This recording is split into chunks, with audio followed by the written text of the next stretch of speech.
6. Welcome back to ABC General Hospital Spoilers channel.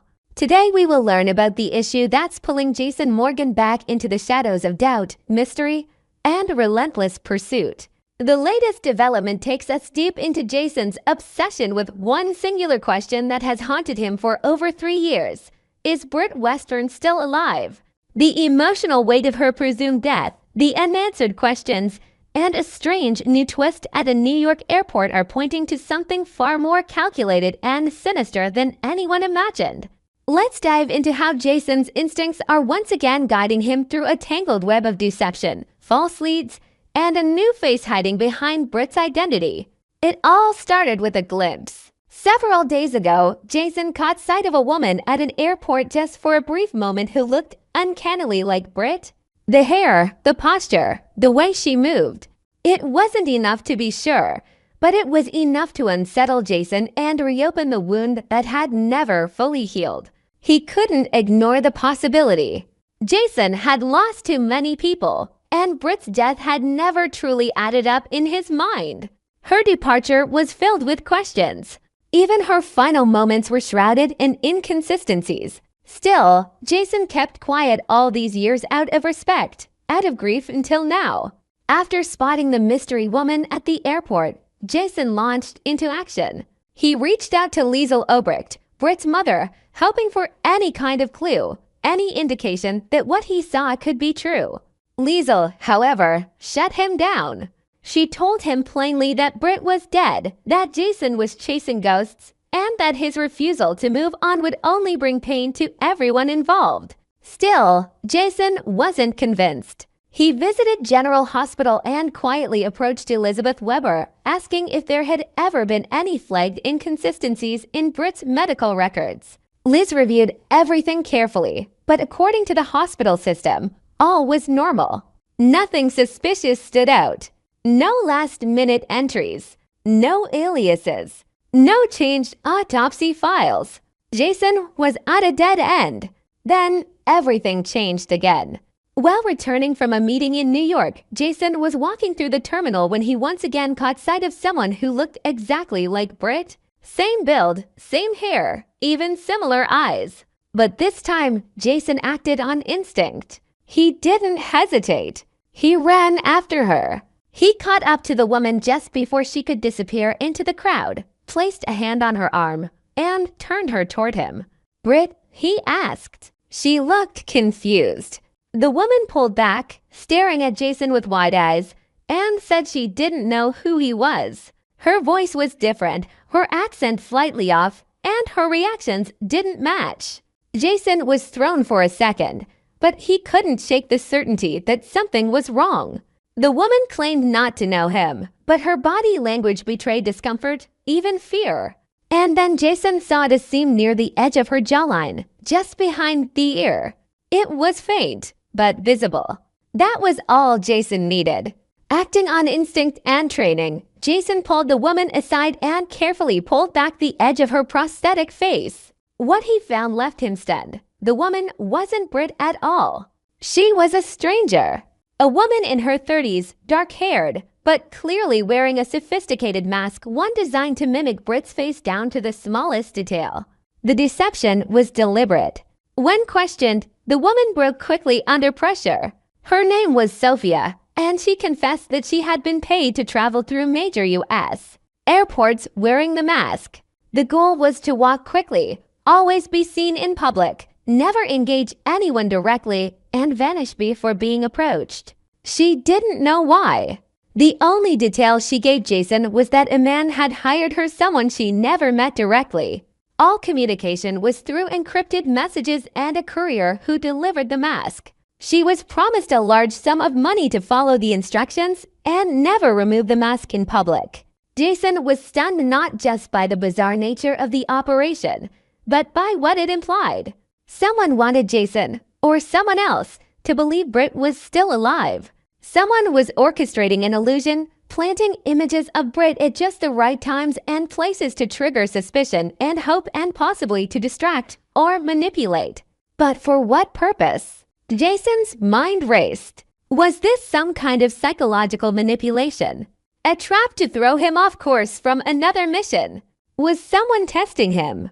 Or was it possible that the elaborate deception was meant to hide a bigger truth that Britt really was alive, and someone was working overtime to cover her trail? Sophia couldn't provide the identity of the man who hired her, but she did give Jason one more crucial detail. The last airport she had been instructed to walk through was Los Angeles International, and the assignment was meant to happen this coming week. Jason now had a fresh lead. He returned to Port Charles, met with Spinelli, and began digging into travel surveillance databases and airport footage from every location Sophia had visited. If there was a pattern, Jason wanted to find it. If someone had used similar tactics in the past, masks, decoys, diversions, it might help him piece together the larger strategy. At the same time, Jason quietly resumed inquiries into black market disguise experts. He knew from his past that certain underground operations had access to high-level prosthetics and voice modulation technology. If someone went to these lengths to create a Britt lookalike, it wasn't about playing a prank, it was about covering up something real. And Jason still had that gut feeling, the one that had never failed him before. He believes Britt Westburn is still alive. Every piece of this strange puzzle points towards something bigger. A decoy using her face. Hushed voices. Dead ends in the hospital. Liesel's refusal to even consider the possibility. The emotional cost of believing in a ghost. Jason knows that none of this adds up unless the woman he lost 3 years ago never really died, and someone is trying to make sure she stays lost. He isn't giving up. Jason is now on a mission to identify the man who hired Sophia. He's going through international travel manifests, facial recognition reports, and past associates of both Britt and the WSB. He's also revisiting Britt's last known activities, medical records, travel logs, and any mention of projects he may have been working on in the months before her disappearance. If Britt is alive, someone is protecting her or hunting her, and Jason intends to find out which. Next, we will learn about the intriguing possibility that Greta, the mysterious courier, might actually be a clone in this unfolding drama. In the ever-twisting world of Port Charles, whispers are circulating that Greta, the enigmatic courier who's recently entered the scene, could be far more than she appears, perhaps even a cloned version of the deadly fake nurse who attempted to assassinate Sonny Corinthos during his vulnerable stay in a Los Angeles hospital. Imagine the shockwaves this revelation could send through the storyline. A woman who bears an uncanny resemblance to that cold-blooded operative, slipping poison into Sonny's IV under the guise of medical care. While the show has opted for a fresh face in the role, the casting choice seems deliberate, selecting an actress who could easily pass as the twin of that ill-fated hitwoman. This visual echo isn't mere coincidence. It might be a clever narrative device hinting at deeper, more sinister machinations at play. Fans are already buzzing about how this doppelganger dynamic could tie into larger conspiracies, potentially revealing a network of replicated agents designed for high-stakes missions where failure means disposal without remorse. Delving deeper into the connections, it's impossible to ignore the shadow of Jens Sidwell looming over these events. Sidwell, with his shadowy dealings and international intrigue, quickly became a prime suspect in the botched hit on Sonny's life back in LA. His involvement isn't just a loose thread, it could be the linchpin in a sprawling tale of espionage and betrayal that spans continents. Picture Sidwell orchestrating from afar, pulling strings that reach all the way to Port Charles, where old alliances fracture and new threats emerge. This link to Sidwell might explain why the assassin's face is resurfacing in such an unexpected way, suggesting a pattern of reusable assets in his arsenal. Adding to the intrigue, we've invented a speculative layer. What if Sidwell's operations include advanced tech labs hidden in remote locations, where prototypes of these human-like duplicates are tested for loyalty and efficiency? Such a detail would amplify the stakes, turning a simple assassination attempt into a glimpse of a dystopian underbelly in the General Hospital universe. Recalling that tense hospital showdown, Brick's quick thinking saved the day when he fired upon the imposter nurse right in Sonny's room, halting her lethal injection mid-act. The aftermath brought Jack Brennan into the fray, handling the discreet cleanup with his trademark efficiency as a shadowy operative. Brennan's expertise allowed him to trace the assassin's identity back to notorious circles in the intelligence world, where she was hired via anonymous cryptocurrency transactions on the dark web, a modern twist on age-old hit jobs. But here's where things get electrifying. If Brennan crosses paths with Greta and notices the striking similarities, it could shatter his composure. How could this woman, whom he personally ensured was out of the picture for good, be walking and talking as if nothing happened? We've expanded this scenario imaginatively. Envious Brennan poring over classified files late into the night, his mind racing through possibilities like resurrection tech or elaborate plastic surgery, only to stumble upon clues pointing to something far more science fiction, a cloning initiative that's been brewing in secret. This leads us to a bold theory.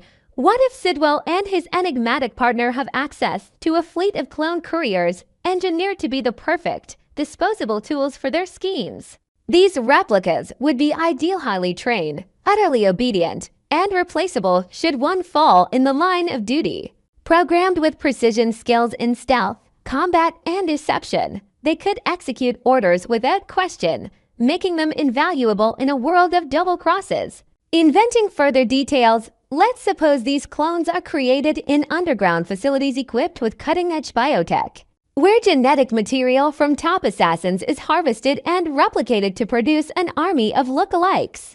This would not only explain Greta's arrival, but also why she seems so eerily familiar, blending seamlessly into various roles without raising immediate alarms. If Brennan connects these dots, it would propel him closer to unveiling the truth behind Professor Henry Hank Dalton's clandestine project, which rumors suggest revolves around human cloning experiments that blur the lines between science and ethics. Speaking of Dalton, his recent encounters add another layer of tension. When Sidwell issued his veiled threats, mentioning a mutual associate growing restless, Dalton's reaction was one of palpable fear, sweat beating on his brow as he contemplated the implications. The professor appeared downright terrified upon spotting Greta at the pool, as if recognizing not just a face, but a harbinger of doom. What if this fear stems from Greta's enhanced abilities, forged in a lab where clones are imbued with superhuman precision and ruthlessness? We've creatively amplified this. Imagine Dalton having insider knowledge of the cloning program's origins, perhaps even contributing to its early phases before ethical qualms drove him underground. His edginess could be tied to past experiments gone wrong, where clones malfunctioned spectacularly, leading to chaotic fallout. If Greta is indeed one of these assassin clones, it justifies Dalton's paranoia. She's not just a messenger. She's a walking weapon, programmed to eliminate obstacles if the research handover goes awry. Brennan's insistence on pinpointing the courier's identity underscores its importance as a gateway to broader revelations. He's framed it as the key to unlocking a treasure trove of intel, suggesting that Greta holds secrets that could dismantle entire operations. There might be hidden facets to her persona, like embedded microchips for remote control or subtle behavioral tics that betray her artificial origins. Inventing a new element, perhaps Greta carries a concealed tattoo or scar from the cloning process, a telltale mark that only someone like Brennan, with his agency background, would recognize. As the plot thickens, we'll watch to see if he uncovers this shocking clone intel, potentially allying with unlikely partners to expose the truth. Finally, the investigation doesn't stop with Brennan. Jocelyn, Jax, and Vaughn are hot on the trail, relentlessly pursuing leads that could crack the case wide open. Their determination adds a youthful energy to the mix, contrasting with the seasoned operative's methods. Next, we will learn about the evolving role of Dr. Isaiah Gannon, who's unexpectedly become Port Charles' most trusted ear for everyone's deepest secrets and heartaches. In the bustling corridors of Port Charles, Dr. Isaiah Gannon has swiftly transformed into the ultimate confidant, absorbing the emotional burdens of key residents like Dr.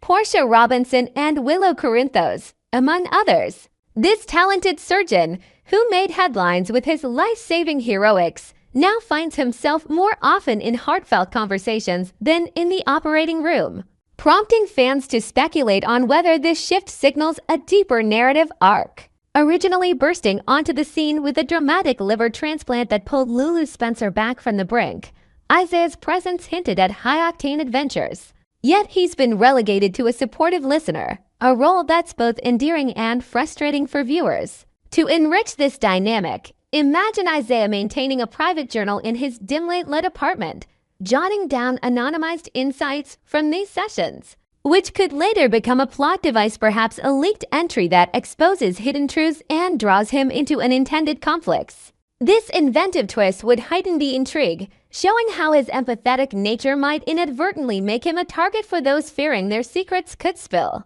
Fans across social media platforms are voicing their discontent, questioning why such a skilled healer, capable of miracles like Lulu's transplant, is stuck in the shadows as the town's unofficial therapist rather than headlining his own compelling saga. The online chatter is lively, with theories flying about untapped potential in Isaiah's character. From unexplored backstories involving his medical training in exotic locales to hidden talents like playing the piano to unwind after intense days. Creatively expanding on this, let's suppose Isaiah harbors a mysterious past as a volunteer doctor in war-torn regions, where he honed not just surgical precision, but also the art of emotional resilience skills that now make him an irresistible sounding board.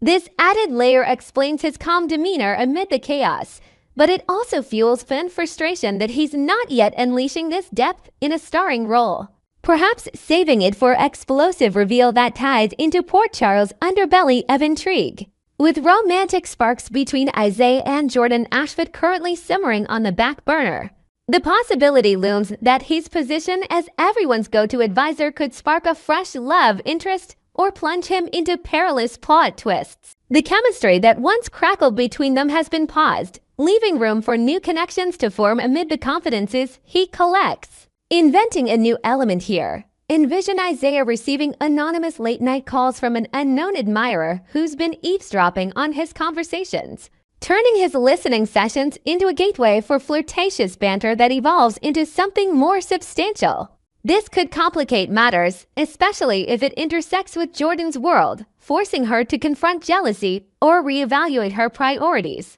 As the week unfolds with layers of mystery, viewers are primed for developments that blend romance with danger, keeping the audience captivated by how Isaiah's empathetic ear might either heal hearts or shatter alliances. Reflecting on Isaiah's grand entrance in Port Charles, his daring transplant surgery for Lulu promised a whirlwind of excitement, but instead, he's evolved into the community's emotional anchor.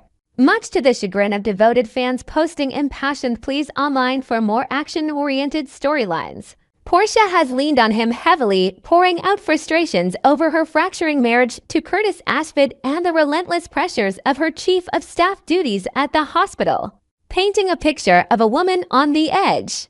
Meanwhile, Willow has unleashed her pent-up fury regarding the tangled mess with Drew Quartermain, her words laced with betrayal and resolve. To add depth, we've imagined Isaiah offering not just words of wisdom, but practical advice, like suggesting Portia attend underground support groups for high-powered professionals, or helping Willow channel her anger through a secret boxing regimen he learned abroad, details that make his role feel more integral and hint at his multifaceted personality. The list of those seeking Isaiah's counsel doesn't end there. Elizabeth Baldwin has opened up about her enduring affections for Lucky Spencer, rekindling old flames in her heart-to-heart chats, while Lulu herself has shared the raw turmoil of her family dynamics post-recovery. These interactions showcase Isaiah's innate ability to provide solace without judgment, yet fans are rallying for him to step into the spotlight with a storyline that matches his capabilities. Creatively amplifying this, suppose Isaiah's listening skills stem from a tragic family history where he lost a sibling to unspoken mental health struggles, motivating him to become a beacon for others, a backstory that could surface dramatically, perhaps through a surprise visit from a long-lost relative, pulling him into personal drama that mirrors the troubles he hears daily. This invention would elevate his character, explaining his patience and setting the stage for a major arc where his empathy becomes both a strength and a vulnerability. General Hospital enthusiasts are vocal about wanting Isaiah to claim a more prominent place in the narrative, but his talent for attentive listening could be the very catalyst for a blockbuster plot twist, maybe reigniting things with Jordan or veering into treacherous territory. His understated fortitude has been a quiet force, helping him cope with solitary evenings that once felt empty after the budding romance with Jordan fizzled. Lately, though, he's appeared remarkably composed, as if he's fully moved beyond that chapter, embracing independence with a newfound vigor. Does Jordan sense this shift? It's unclear for now, but her dalliances with lingering emotions toward Curtis suggest he's not inclined to revisit the past with Isaiah. To invent further intrigue, picture Isaiah discovering an old love letter from Jordan tucked away in his belongings, prompting reflective moments that contrast with his current poise, potentially leading to a confrontation where unspoken feelings resurface amid Port Charo's ever-present drama. That said, Jordan might find it challenging to witness Isaiah forging ahead with someone new in town, particularly if that someone turns out to be Portia, whose vulnerabilities he's already privy to. This scenario could brew tension, transforming casual confidences into something more intimate and complicated.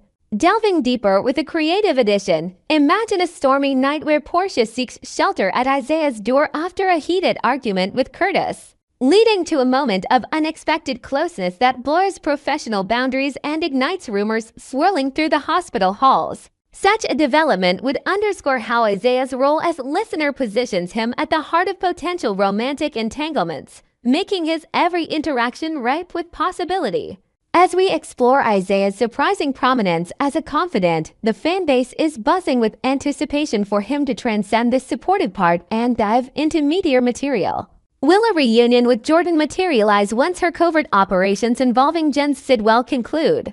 Or will his entanglements with Portia's confidential woes and Willow's vengeful pursuits ensnare him in unforeseen chaos? There's speculation that relationships could unravel in the coming days, driving characters like Portia or Willow straight into Isaiah's comforting presence for more than just advice. Inventing a fresh angle, perhaps Willow uncovers a shared interest with Isaiah in philanthropy, bonding over charity events that evolve into dates, offering her an escape from grief while complicating her existing ties. Some viewers are theorizing that Portia and Isaiah might spiral into a complex love triangle or even a quadrangle with Jordan and Curtis, adding layers of jealousy and betrayal to the mix. Alternatively, could Willow be the one to seek solace in a new affair with Isaiah as a way to flee the shadows of her recent heartbreaks? These possibilities keep the speculation alive, promising a tapestry of emotions and surprises. Stay tuned to ABC General Hospital for the latest spoilers, as Isaiah's journey from hero surgeon to emotional pillar could lead to the most riveting chapters yet.